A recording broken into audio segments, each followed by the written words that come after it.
The eventual triumph of the good guy in the end of a story or cinema is what we always expect. A happy ending is what we cherish. The old books and proverbs like good triumphs over evil have taught us a lifelong lesson of the eventual victory of those who remain on the right side of the road. The heroes are forever without blemish, sacrificing a great deal and undergoing a great ordeal to eventually wreak loose on the villain, but show mercy in the end, owing to his good nature. Heroes never kill.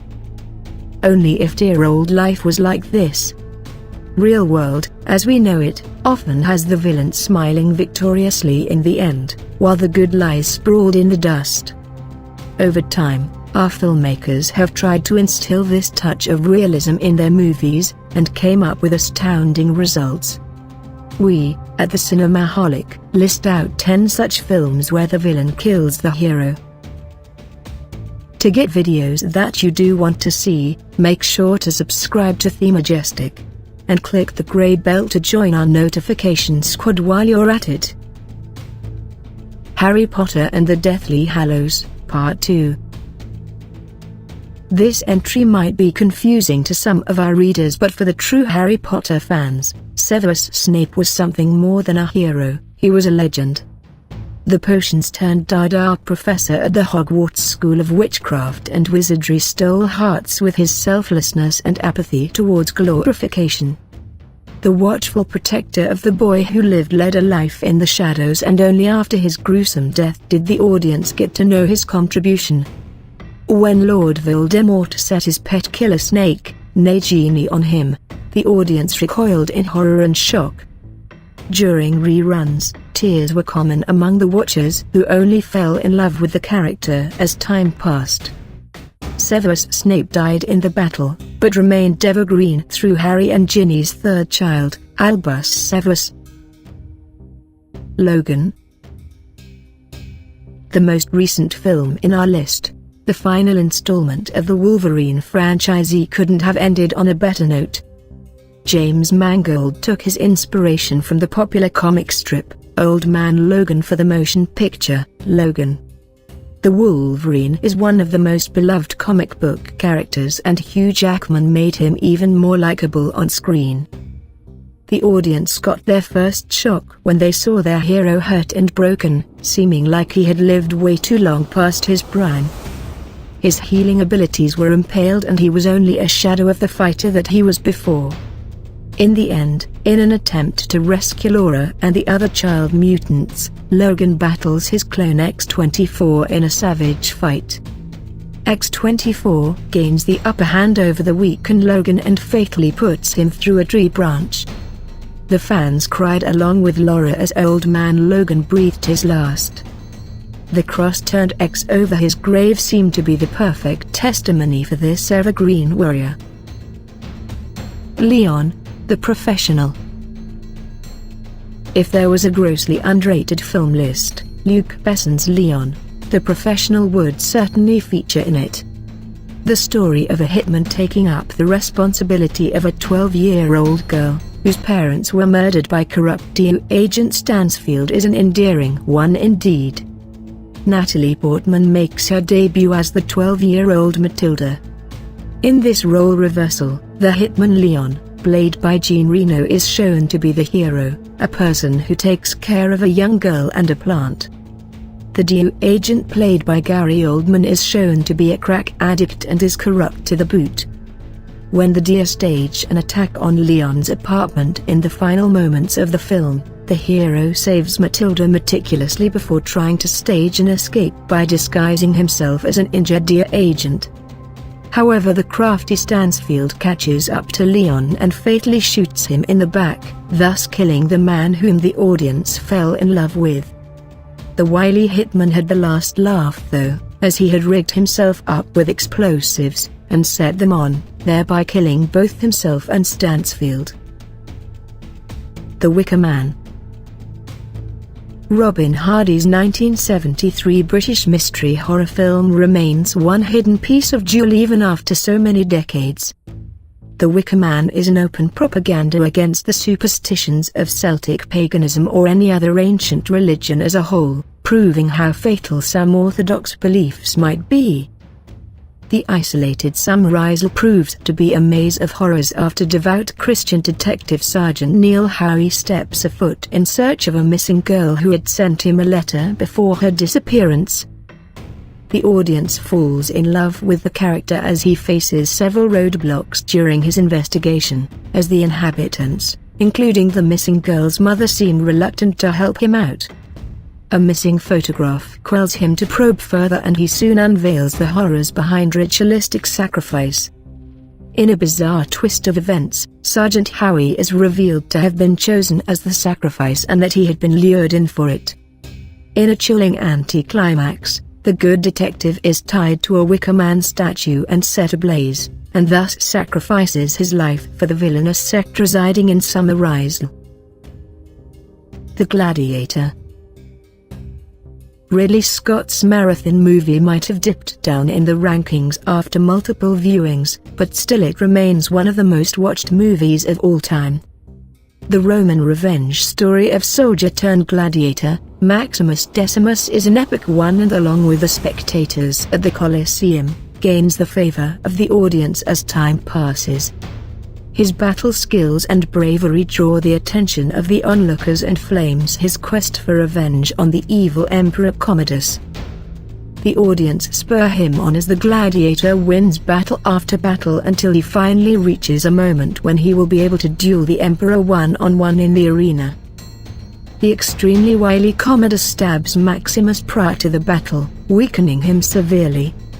Their warrior, however, slits the Emperor's throat before succumbing to the stab wound. The hero died on the battlefield to the anguish of the onlookers who gave him a heroic funeral. Commodus, though having succeeded in his task of killing Maximus, lay dead and forgotten forever. Braveheart. Mel Gibson's magnum opus of Scotland's quest for freedom from the English yoke is an epic movie, winning the Academy Awards for the Best Picture and Best Director along with a couple of others. What started out as a revenge plot by William Wallace for the execution of his wife Maron, turned into a full-blown quest for freedom as millions of Scotsmen from different clans rushed to join William and together waged war against the treacherous English rule. Gibson's direction, the way the battle scenes were shot, the narration of a tale of vengeance, love and betrayal, and his endearing performance as the Scot hero made Braveheart a timeless classic, one which can be rewatched many times.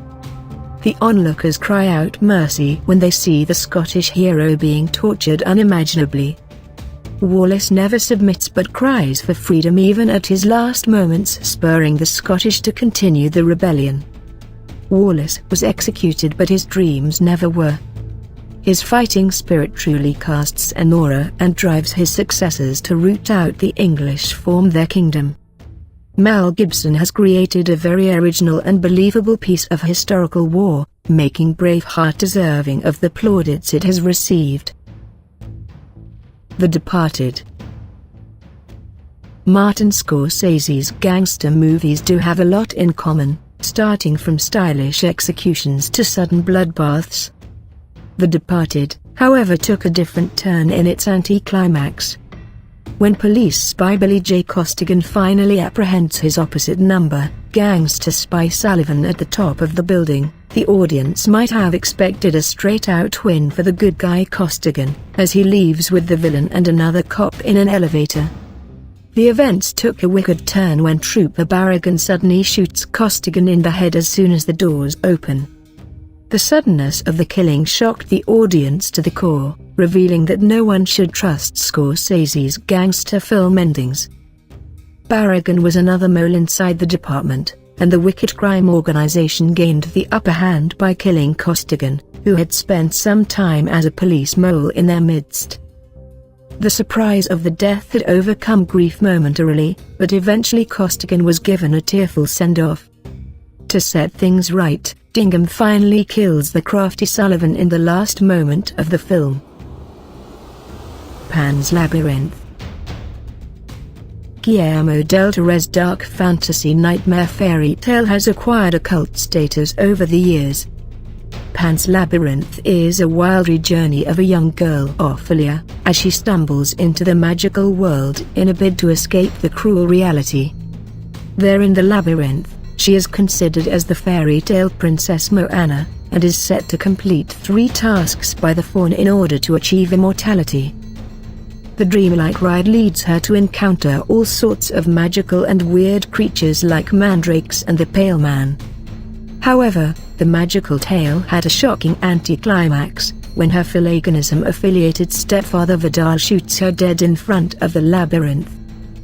The death of a young girl was cruel and sad, affecting the audience who had hoped for a fairy tale ending to the nightmarish fantasy land. Ophelia's death, however, proved to be a blessing in disguise, as she was received as Princess Moana in the labyrinth and allowed to rule alongside her father. The villain wins in reality, but none of us like reality, do we? Boys don't cry. It isn't wrong to be different, but sadly we humans have failed to grasp this basic concept of life and never fail to ridicule or even eliminate anyone who isn't normal, is our opinion. The life of Brandon Teena, the American transgender who adopted a male identity in order to live and find love, and was brutally killed, is brought about convincingly in Kimberly Pierce's Boys Don't Cry. The film is so well made that the audience can actually feel every stab of pain in the life of Brandon as he seeks love and peace in his life. The movie chronicles the hypocrisy of the democratic society and the love between Brandon and Lana amidst the raging intolerance.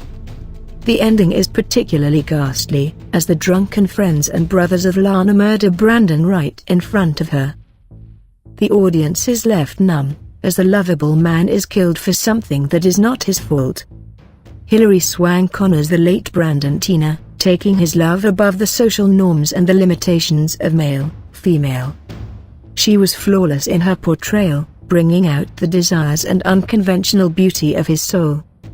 She was exceedingly natural and emotional, facing an uphill battle for love and a place in the society. This is truly Swank's best performance till date and one of the films in recent history. Saving Private Ryan. Whenever someone lists out his or her favorite war movies of all time, a certain Steven Spielberg's 1998 classic can be found languishing at the very top of the table. Saving Private Ryan is a universally appreciated movie and one of the few to be loved by the critics and fans alike. This is apparently one movie which you cannot possibly hate. A war drama like no other, The Mission to Save Private First Class James Ryan is a tale everybody likes to watch, and the emotion it displays is resonated 1,000 times fold. After prevailing in an uphill battle against a parading German convoy with few weapons and ammunition, Captain John Miller was shot dead tragically by the same German whom they had freed post-Wade's death. Upham, who was the reason he had been let go, confronts and shoots him fatally before letting the rest leave unharmed. It was a perfect mainstream anti-climax. When Miller tries to shoot at a tank despite his fatal injury, a bomber plane throws it out of the game. The timing couldn't have been better, as it gives Miller a chance to tell Ryan his dying words, "Earn this." An aging Ryan honors his late captain at Normandy several years later by tearfully saying that he became a better man indeed. Thanks for watching. If you enjoy this video, click the like button, leave a comment, and remember and click the subscribe and the bell to be notified about our next video.